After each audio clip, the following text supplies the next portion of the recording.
स्वागत है आपका आपकी बात के अंदर। उत्तराखंड के अंदर जिस लिहाज से पीडीएफ ने पहले सहयोग करा और सहयोग करने के बाद जब कैबिनेट मिनिस्टर बनाने की बात आई तो अनुभव के आधार पर या कुछ और वजह कहें, कई सारे नाम ऐसे छूट गए जिन्हें बाद में एडजस्ट करने के लिए सरकार को एक नई परिषद बनानी पड़ी। हम कुंवर प्रणव सिंह चैंपियन जी की बात करते हैं तो 3 बार के विधायक है, लेकिन कैबिनेट में उस वक्त मौका नहीं मिला था। वन विकास निगम की जिम्मेदारी मिली, उसके बाद एक नया परिषद बना, उस परिषद में जिम्मेदारी मिली, लेकिन कई महीने बीत चुके हैं, परिषद का ढांचा तक भी तैयार नहीं हो सका।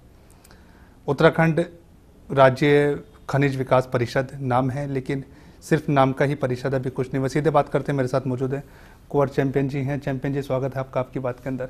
धन्यवाद मानव। एक नया परिषद की जिम्मेदारी आपको मिली, उत्तराखंड राज्य खनिज विकास परिषद, उसके अध्यक्ष आप बनाए गए, लेकिन परिषद का ढांचा भी तैयार नहीं है। सिर्फ ऐसे कह सकते हैं कि मंत्री विदाउट पोर्टफोलियो कहें या फिर कुछ भी कहें, काम करने के लिए कुछ भी नहीं है कि आपके दफ्तर से चलता है पूरा परिषद। जी, आपने सही फरमाया। असल में उत्तराखंड में ये नया विषय है, अभी तक उत्तराखंड में ये डिपार्टमेंट ही नहीं था। माननीय हरीश रावत जी जब मुख्यमंत्री बने उसके बाद उनका ध्यान इस ओर केंद्रित हुआ और संसदीय चुनाव के बाद 2014 में मई में इसका गठन किया गया। हमें इसका पदभार दिया गया। 8 जुलाई 2014 को मैंने पदभार ग्रहण किया। कुछ वजूहात रहे इस तरह के कि पद तो मिल गया लेकिन भार हमें नहीं मिल पाया, अभी तक जिम्मेवारी नहीं दी गई। कुछ कारण रहे होंगे और फाइल्स का आना जाना नहीं रहा, इसलिए हम कुछ इसमें इंटरेक्शन नहीं कर पाए। कई गंभीर आरोप सरकार पर लगते रहे कि अवैध खनन चल रहा है, ध्यान नहीं दिया जा रहा है, लेकिन हम उसमें इसलिए नहीं कह पाए कि कैपेसिटी में नहीं थे कहने की। नहीं तो हमारा पहले प्लान था कि इसमें रोड मैप बनाया जाएगा। रोड मैप के तहत कुमाऊं में अलग, गढ़वाल में अलग तरीके से देखा जाएगा। साथ ही साथ माइनर मिनरल्स जो खनन में आते हैं जैसे बालू, रेत, बजरी वगैरह, उसके अलावा बहुत बड़ा एस्पेक्ट एक मेजर मिनरल्स का है। और मेजर मिनरल्स पहले केंद्र सरकार के अधीन आते थे, लेकिन नई खनन नीति जो आई है, जो राज्यसभा में आज पुनः पेश होगी, कल भी पेश हुई थी, उसमें मेजर मिनरल्स का अधिकार भी राज्य सरकार को दे दिया गया है। तो उसके तहत बहुत कुछ अभी करने को है। अब देखते हैं शुरुआत कब से होगी। मई के बाद दोबारा 1 साल घूमने वाला है, उसके वक्त 3 साल की गवर्नमेंट हो चुकी है, 2 साल बाकी बचे हैं। काम करने का मौका कब मिलेगा चैंपियन साहब? इफ्तिदा का इंतजार हम भी कर रहे हैं, देखिए कब होगा। अब माननीय मुख्यमंत्री से आग्रह कर चुके हैं, मेरे ख्याल से जैसे ही कुछ फुर्सत में होंगे तो इस ओर भी उनका ध्यान जाएगा। तो बाकी इतना अगर बात करें तो 9-10 महीने कुछ भी काम करने के लिए नहीं है। वास्तविकता तो यही है। मैं इसको एडमिट करूंगा कि अभी हमारे पास कोई अधिकार नहीं था, हम कोई योगदान नहीं दे पाए प्रदेश के खनन क्षेत्र में, इसलिए आपने इसकी आवाज़ उठाया जब तो जी कई मरतबा कहा गया, लेकिन कुछ सरकार की मजबूरियां रहीं इस तरह की, उनके पास कोई ऐसी लाइन आगे नहीं थी, कोई मार्गदर्शिका नहीं थी। हालांकि मैंने नेट से काफ़ी डाउनलोड किया। मैं बीच में कर्नाटका भी गया, मैं तेलंगाना, आंध्र प्रदेश गया। वहाँ जाकर के मैंने स्टडी किया किस तरह से माइनिंग होती है। कर्नाटका लीड करता है कंट्री को माइनिंग में, उनकी पॉलिसी का भी हम एक ब्लूप्रिंट लाए थे, लेकिन ये बात सितंबर की है और मार्च आ गया, अभी तक उसको हम इम्प्लीमेंट नहीं कर पाए। तो काफ़ी लंबा वक्त बीत गया और माइनिंग उत्तराखंड के लिहाज से काफ़ी बेहतर हो सकता है। और ये सबसे बड़ा ऐसा मामला है जिसके ऊपर सबसे ज़्यादा आरोप लगते हैं, खनन विभाग के ऊपर सरकार तक की उसमें इन्वॉल्वमेंट बताई जाती है। जी बिल्कुल, आप सही कह रहे हैं। आए रोज़ अखबारों में और इलेक्ट्रॉनिक मीडिया में ये सब आता रहता है, चर्चा का विषय भी रहता है। लेकिन फिर दोहराऊंगा कि जब अधिकार नहीं है तो मुझे बोलने का भी कोई इसमें लॉजिक नज़र नहीं आता। एक मर्तबा आधिपत्य मिले तो शायद इसमें कुछ हम इम्प्रूवमेंट कर पाएँ, अभी तो हमें मुख्य दर्शक हैं। नहीं, आपने काफ़ी इसके अंदर, जैसा आपने कहा, आप कर्नाटक भी गए, आप तेलंगाना भी गए।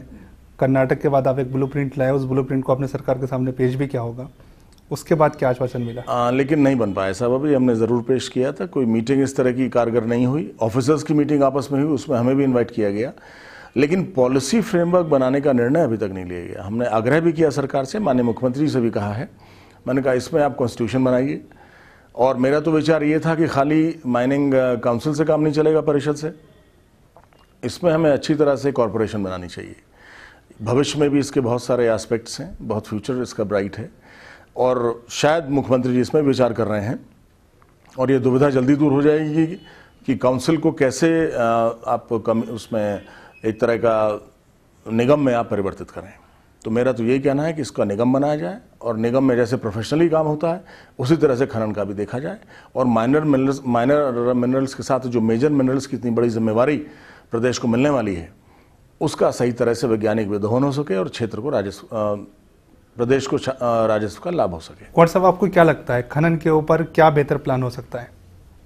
क्या क्या अभी तक जो, क्योंकि सबसे ज़्यादा इन्वॉल्वमेंट रहती है गवर्नमेंट भी इसके अंदर, आपको याद होगा भाजपा के गवर्नमेंट से हम इसे देखते चले जाए। निगमानंद जी एक संत थे आपके डिस्ट्रिक्ट हरिद्वार के थे, उन्होंने अपनी जान दे दी थी जी। लेकिन उसके बाद भी मामला लगातार लंबित है, सरकार कोई ठोस डिसीजन नहीं ले पाती।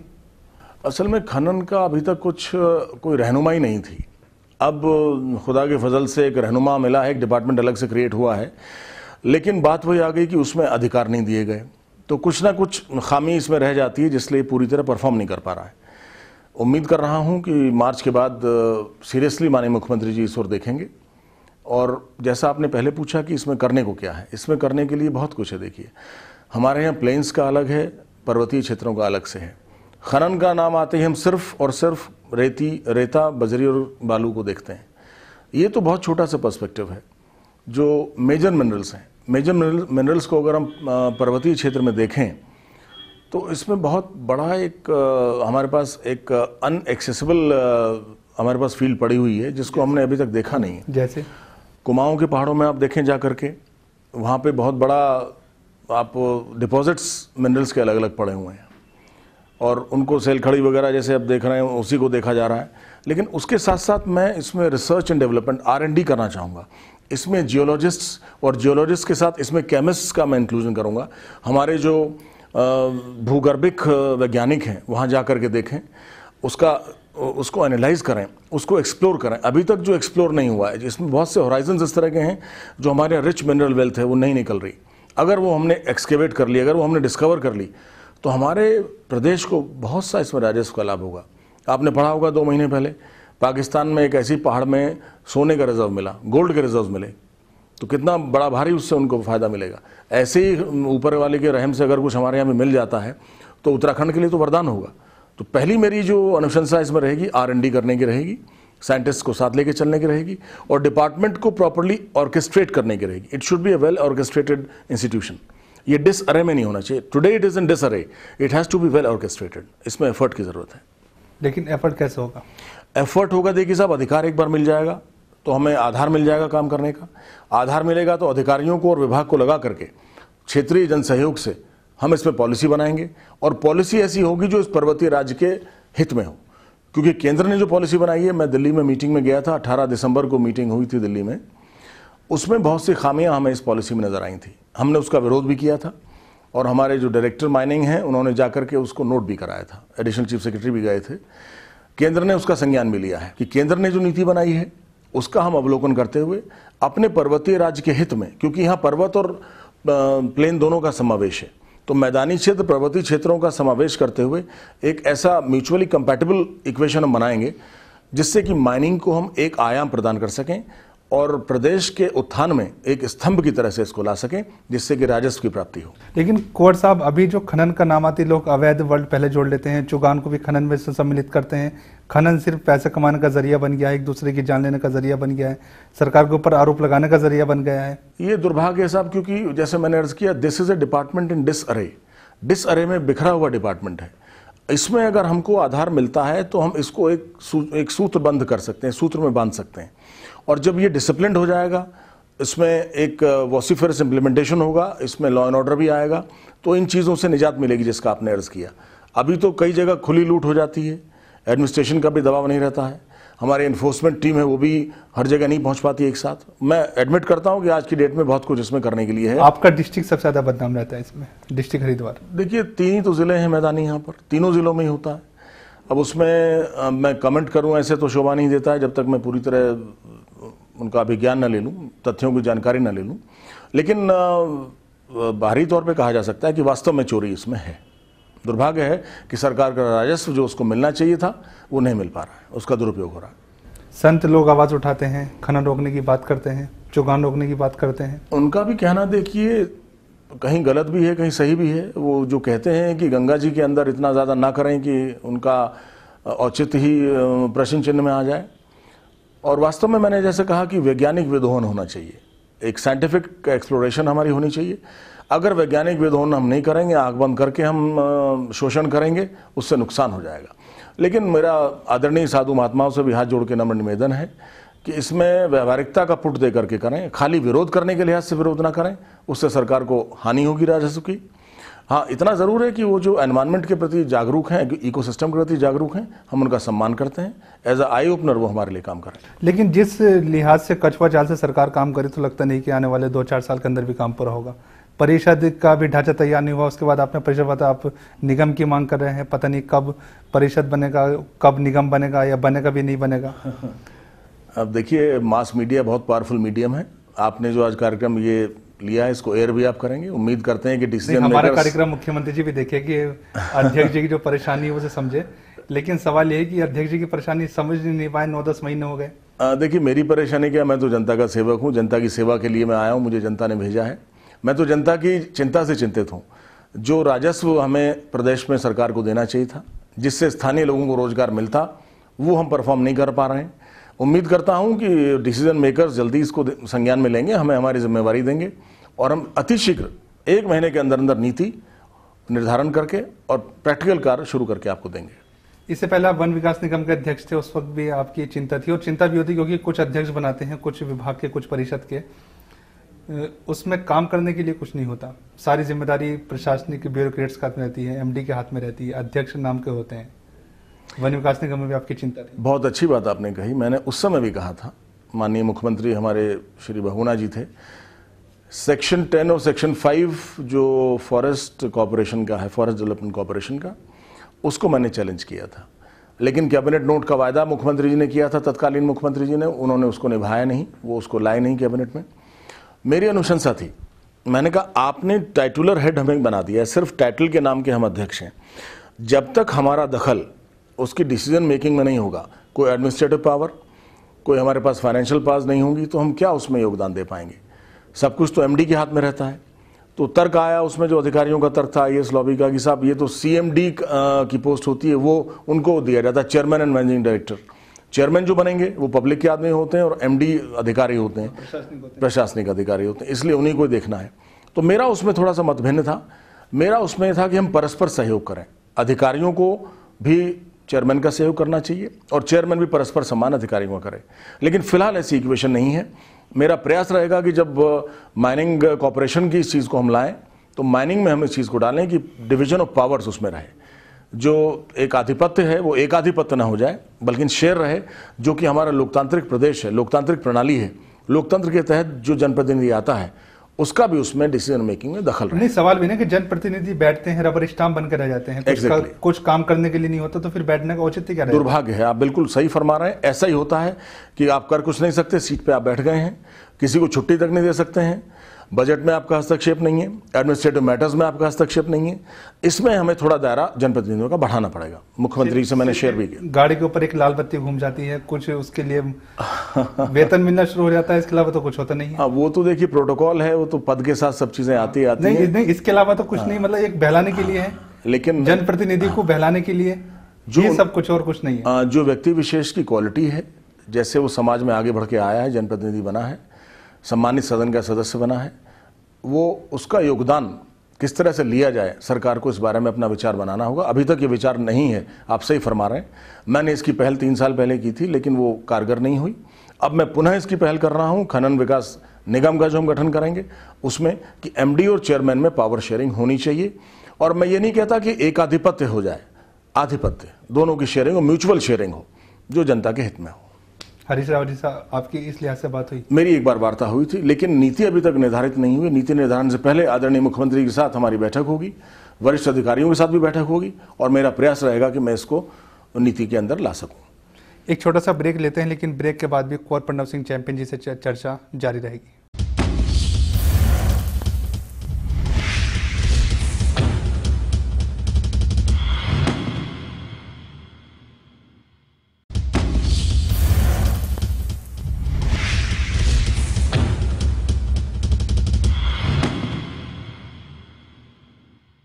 स्वागत है ब्रेक के बाद, और मेरे साथ मौजूद हैं कुंवर प्रणव सिंह चैंपियन हैं, राज्य खनिज विकास परिषद के अध्यक्ष हैं। चैंपियन जी, एक बार आपसे मुलाकात हुई कांग्रेस के सरकार बनने के बाद, उस वक्त आपने कहा मेरे हम नफस मेरे हम नवा, मुझे दोस्त बन के दगा न दे। चैंपियन साहब, उस वक्त आपका कैबिनेट से नाम कटा, खेल विभाग के ऊपर आपको शायद अगर आप होते तो कुछ और अच्छा होता, इस तरह की बात आपने उस वक्त उठाई थी। ये दर्द आज भी है चैंपियन साहब को? देखिए साहब, दर्द क्या एक अपना वेदना है जिसको प्रकट करते हैं।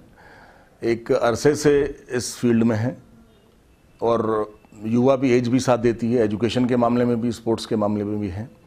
सरकार चाहे तो हमारा उपयोग हो सकता था, लेकिन शायद परिस्थितियां रही होंगी। मैं किसी को इसका दोष नहीं दे रहा हूं, परिस्थितिजन्य मामला था। और वैसे भी देखा जाए तो हरिद्वार नज़रअंदाज रहा है। 2002 में हमारी सरकार रही, कांग्रेस के शासन में हरिद्वार नज़रअंदाज रहा है, ये मैंने देखा शुरू से। उस समय मंत्रिपरिषद में प्रतिनिधित्व नहीं दिया गया। आप पहली बार चुनकर आए? जी, निर्दलीय के रूप में हम जीते थे और हमने बगैर शर्त के समर्थन दिया था।